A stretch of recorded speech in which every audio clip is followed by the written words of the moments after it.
Yeah. Yeah. Nice to meet you. Nice to meet you, Barb. Excuse me.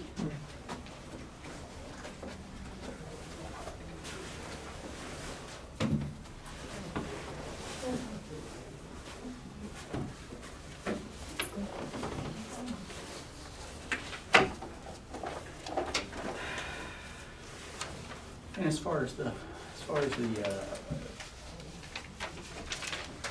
waiving any matching funds this year, we still just. They haven't said anything, they It's haven't just said. something yeah, we're hopeful about. Yeah, it's written in the ordinance or in the law, Yeah. but they haven't said how they're implementing it Yeah. Probably worth mentioning though, I mean, Yeah. because it does accelerate things this year, or make things easier.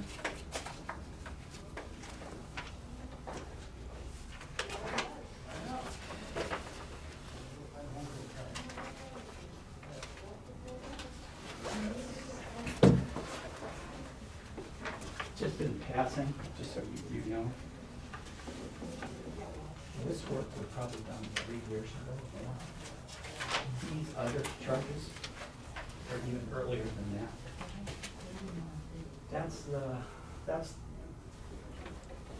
We have an issue with him on a hangar that we rent to him, Okay. and we wanted to we're You trying to. didn't tell me this part, Yeah. right? Okay. So we're trying to, we have two enclosed hangars on the north side of the airport. One, we store our snow plowing and grass cutting equipment. The other one, Tim rents. And the one that Tim rents has a bad apron in front of it. The concrete is like pitted and it's loose. So it's really not really conducive to having a lot of heavy aircraft or go in and do that. So what we wanted to do was move our equipment from the hangar that we store our lawn mowing and snow plowing equipment to that the one that hangar. he's in. And then, Give him the. and then, well, no, we were gonna improve it and probably rent it for 3 times what we're renting it now. Okay. So we asked him to leave, so Bill, we'll put our equipment in there and then we. ILEM. And so then this. Thank you. comes out of the woodwork now. This particular one I know firsthand because I was involved with this and asking for, again, a couple, 3 years, give us an invoice, give us an invoice. And he never gave us an invoice. I don't know if his attitude in the past was, well, I'm a friend of the airport, I'm gonna do this for them, Yeah. and now it becomes another issue, so anyway, we're working through this, we will probably end up paying.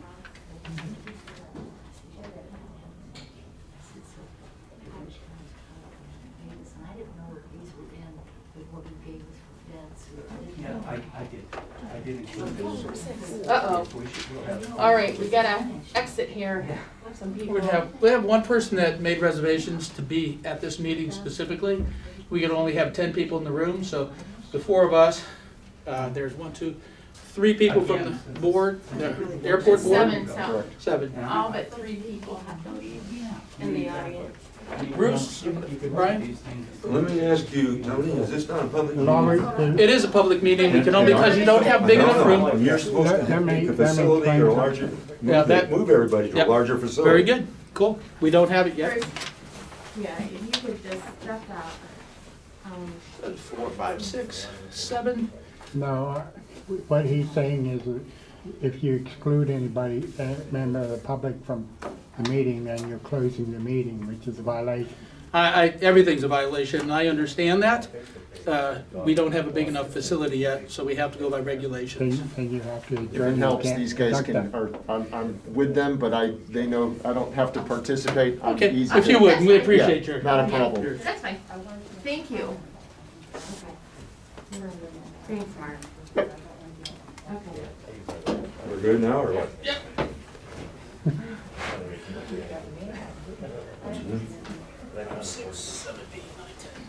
Yep, we're good.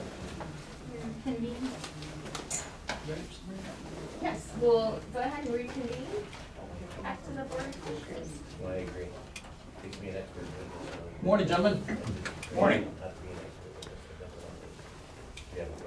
Okay, Homer, you wanna go ahead and start? Yes, you admit that Mark Villum is from our CHA. They are consultants, engineering consultants. We work closely with them, who work closely with the FAA and us on grants and future planning. How long have you guys been working together? We've had the contract since 2018. Okay. 2017-18, that timeframe was the bid, and it's a 5-year contract. Yeah. So we wanted to come in this morning and talk to you about the next grant we have, an application we put in with the FAA. That grant is for a development of a master plan.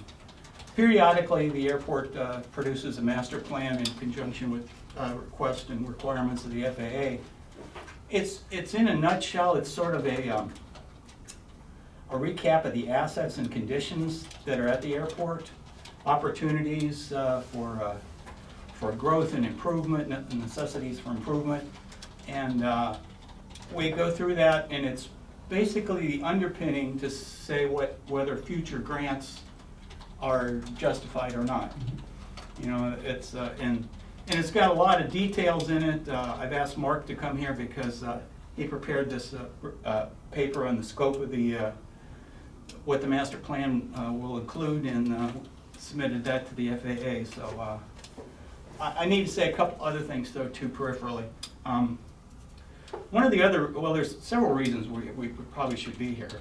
One is we should do this. We should have done this kind of thing periodically in the past to come through when we, at least I would think at least once a year as we prepare grants and send them through, so you guys know what we're doing, and hopefully at that point. And you know, Homer, that's like, when Chris Gilmore was president, he used to come in and see us quarterly with a nice presentation, and, you know, and I think I shared that with you, so if we could do something like that, that would be Yeah. good to keep us up. You know, Yeah. Homer, what is Mike Collins' position? He's came here, but what's his position here with the airport? I mean, Vicki, that's not. oh, for I'm this sorry, discussion. I'm sorry.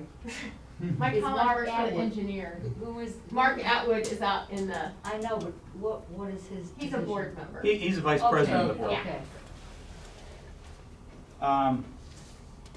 So a couple things there is, so the, as we prepare this, the FAA had seen the information published about potentially the county operating the airport in the future. And they thought it would be, you know, they also thought it would be a good idea that we talk to you and make sure we're at least on the same page preliminarily on preparing this master plan and where we go from here. So, you know, they were concerned, obviously from the worst case scenario that, oh, the county wants to turn it into a housing development or something like that, you know, I mean, but that's, you know, we reassured them that that's not the case, and that's why they really wanted us to come and talk to you about this master plan, which is the next step that we're going to go through in the You know, process. Homer, we've heard that that's going to happen, but you're saying it's not. What's The that? housing development there in, Oh, No, we're talking I'm about just, the airport. I'm just doing a worst case scenario, you know, Okay. you probably read about other airports in the, I think you're confusing. He's saying that FAA is worried that the county will take it back and develop our airport into housing. You're talking about the housing development that went into the Of the old Dill's golf area. course that runs along the side. right, Okay. right. yeah, no, I'm sorry, I was just trying He's just to, being hypothetical. I was trying to make an example of the worst case scenario that the FAA could imagine, you know? So anyway, so they wanted us to make sure that you guys were still in line with our general direction. And I think that holds true whether, you know, whether the county decides to operate the airport or it continues as it is. We still should let you, make you aware of these things and see what's going on. The other thing is, you've seen probably the sheet here with the project cost on it. We would usually be responsible for 5% of the total cost. That is this one supplemental sheet that was there, yes. There's a possibility with, so some of the latest CARES legislation that was passed in December, that this matching share may be waived, that the FAA would waive that and cover the total cost. And that's your local share. Yeah. correct? They may waive that, okay. Yeah, that's not for sure, but that's what they did in the past with the one that was, the CARES Act that was passed last year. And if they don't waive it, do you have the funds for that, Homer? Once we settle all the, you know, the other bills and everything that we have, I think we have a good option to do that. I'll tell you the other point is there's another $13,000 headed our way from the FAA for the, and I lose track of the legislation that was passed, but the other legislation was passed last So you fall. can use that for whatever you want to use? Well, it's given to us to cover expenses that we have. It basically sort of reimburses us for some of those expenses that we've already incurred, so. So the answer to that would be yes, you do? I'm thinking we would have this 17,000, yes. And you know, Homer, I talked to you the other day, and now he's reached out to Commissioner Klein, Mr. Hartung. Yeah. Yes. Yeah, have you reached out to him at all regarding this? Because he's like blowing my phone up, he's calling Vicky, and I know we had discussions Yes. as to, you were way unaware of any of this until an issue arose, and then all of a sudden you started receiving invoices. So have you been in contact with him? Yeah, we've been in contact with him. One of our board members has been working with him closely on this, and also the issue with the hangar, I think we've talked before about. Yes. I think they're that's actually probably meet- what's behind it. Yes, it is. They're actually meeting on Saturday, this Saturday too. Okay. And hopefully the things start to roll forward from there. It's a two-edged sword there. One is the occupancy of the hangar, and the other is these invoices. So we think we'll get that resolved here shortly. Thank you. When we were talking about it, I thought, you know what, I'm just gonna interject Yeah, this he, because. yeah, he Yeah. kind of gave me the background there, which I did Yeah. not know before. Okay, Homer, go ahead. I'm sorry to. interrupt Okay, there. so that's what really precipitated the meeting, is talking to the FAA, and again, the cost of it, hopefully we get covered by the recent CARES legislation, or recent COVID relief legislation that went through, and And then I'm looking at the scope of work, and I don't know, and pardon me if it's in here, and I'm sure it is. How long will it take them to do the comprehensive plan or? yeah, well, let me turn it over to Mark, and he can Okay. talk in detail about that, and we'll be able to. Okay, I really haven't been through a master plan myself during yeah. my involvement with the Do you airport. currently have a master plan on file? We have a master plan, but it had some issues, and it wasn't totally approved by the FAA. The last approved one was from 1996. Yeah. They did a partial update in 2007 that wasn't approved, it wasn't complete. FAA had comments, and it never got finalized. Chris Gilmore had showed me some plans from 2011, blueprints and things like that. Was that part of a master plan, or a kind of master plan? Yeah, if he showed you like an airport layout plan, Yes. Mm-hmm. yeah, that'll be part of this Okay. master plan. It's another document, almost like the master plan, is that? Okay. It's related to it. Related to, Yeah. okay, great, thank you. Okay, good. Okay, so, as we just mentioned, the last master plan, and airport layout plan was approved in 1996. There was an update in the late 2000s, that did not get approved. So basically, the master plan is a blueprint for the long-term development of the airport. And it looks at a number of features I'll talk about here briefly. And then what also comes out of that master plan is what they call that airport layout plan. And it's basically about 10 or 11 plan sheets, has information on the airport, current conditions, what the future development plan is, requirements and things like that. That includes your property map and a number of things. And that's what FAA actually approves, the airport layout plan. And then that, as Homer mentioned, that governs your future development and what grants you're going to try to get in the future. Some of the key issues we're going to look at in this update is runway length. There's been discussions and hopes for a runway extension for quite some time. The north parallel taxiway, if you're familiar, there's the PACA, Portage Airport Condominium Association, on the north side of the airfield, which is actually private property, but they have in their deeds perpetual rights to perpetual access to the airport.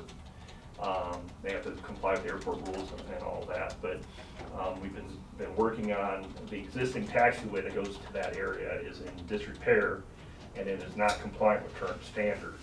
So we have a project in planning to relocate that taxiway to current safety standards and rebuild it. One of the issues FAA has raised is knowing exactly what type of aircraft the owners of those hangars have and make sure we build the correct size taxiway. So some property acquisition we've been trying to work through to be able to do that. The airport owns some of their property, some of the property is owned by CAFA, and some is owned by private individuals, and trying to purchase that property so we have, the airport has to own the land that you're building on, or FAA won't fund it. So that's a portion. FAA would another portion of the plan is on airport development, additional hangars, trying to do development on hangars to get more people to base their aircraft there. And you know, in a perfect world, if money was no option, FAA would love to see you purchase the patch of property and make that into airport property. You know, but that's the pie in the sky. Yeah. How many different people own the PACA? Or it's, Is every hangar owned by somebody else? Pardon me? Every Yeah. hangar back Some there? people have multiples. right, some is owned by the Condominium Association. condominium association, and then some are owned by individuals. So there's at least 4 or 5 individuals, and then there's the association, which is actually made up of 7 or 8 or 9 people, I think, at the last time we were looking, right? There's probably a good, maybe 25 aircraft or more on the north side. Okay. So some people have more than one, Yeah, but so about 15, 20 people we're talking about. yeah, I would say. So, and the first step in the master plan is doing what's called an inventory, which is looking at current users of the airport, current based aircraft at the airport, and then also opportunity to get more people to base their aircraft at the airport. It's historical data, and then also forecasting, looking at, FAA does some of their own forecasting that they use based on history and extrapolating that out. But also what you can do in that is look at, if you had a company in Portage County that was, you know, they have a plane that they do flying, they might base their aircraft at the Portage County Airport if the runway was longer. A lot of things for the larger aircraft need a longer runway for insurance purposes and operational purposes, and also a lot of times the insurance companies insuring the airplanes want a certain runway length. To justify FAA paying for that runway length, the forecast and the master plan has to have commitments to show that you'll have at least a certain number of operations. They generally look at 500 operations a year, landings and takeoffs a year of the largest plane drives what your development that FAA will fund. So if you have somebody with a jet that's going to come there, it justifies longer runway, different scenarios than if you have all single engine Cessna type planes. How much longer, for like a small jet, I guess, how much longer does that runway need to be? Generally 5,000 feet is what we see. And we're like at 34, 35? 35, 35? Yeah, yeah. 34.99. You know, when we talk 34 about Monday. that, it's always been because the sheriff is on Infirmary Road. How would we work around that? I mean, it's been Right. suggested that we go under the road, it's been suggested that Right. we put them somewhere else. I mean, Kind of workaround though. That would be It's not- part of, kind of what this master plan and the ALP would come up with. It could be, you tunnel the road like they do for some rail crossings, they can do it for rail crossings. Right.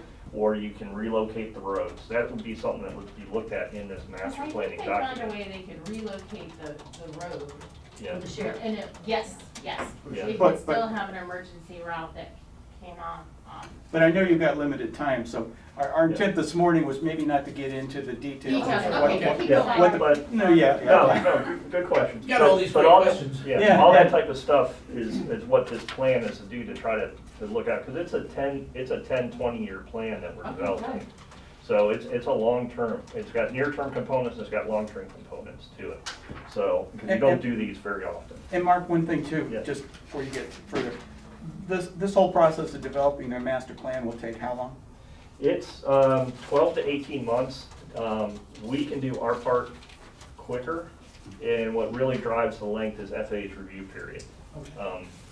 Sometimes they're quick and sometimes they're very slow. So, but generally we'll see 12 to 18 months from start to finish.